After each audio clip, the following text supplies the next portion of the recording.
There's candidates that have just jumped in recently, and Tom Steyer can throw $100 million of his money into the race and be taken seriously because he throws his own money in. And I don't think money should buy our politics.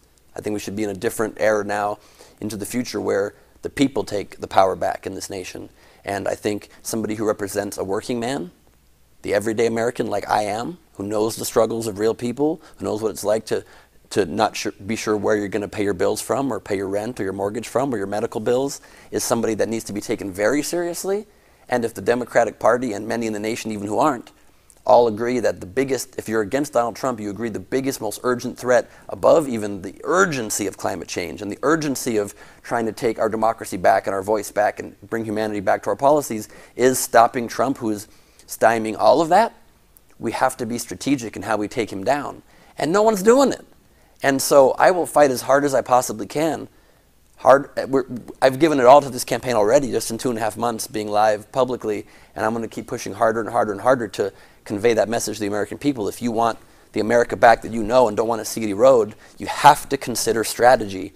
And unfortunately, we're in a time now with Trump where it's not a regular political game. And just putting forward another Hillary Clinton, another policy wonk who's got great ideas and is going to not be able to win the hearts and minds and win the political dirty tricks game that Trump is genius at, we will lose again in 2016. So you got to know dirty tricks?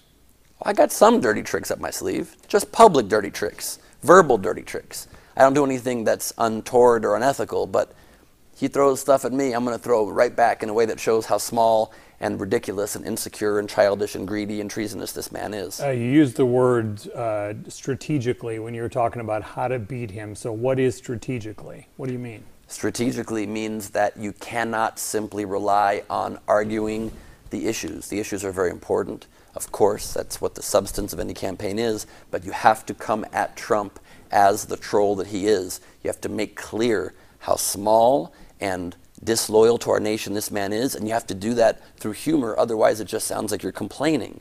You have to show, he uses humor a lot. He's like the Don Rickles of presidents, minus the warmth. He does these rallies like he's Kevin Hart riffing in an arena, coming up with new policy ideas as he insults people. And I would do the same. I've played arenas. I know how to take a crowd and bring them wrapped to my ideas and to convince them of my points, and I know how to throw an insult. I've never lost to a heckler in 20 years as a stand-up comedian, and when you're taking on the greatest heckler, you need to hit him hard, and that's the strategy I'm referring to.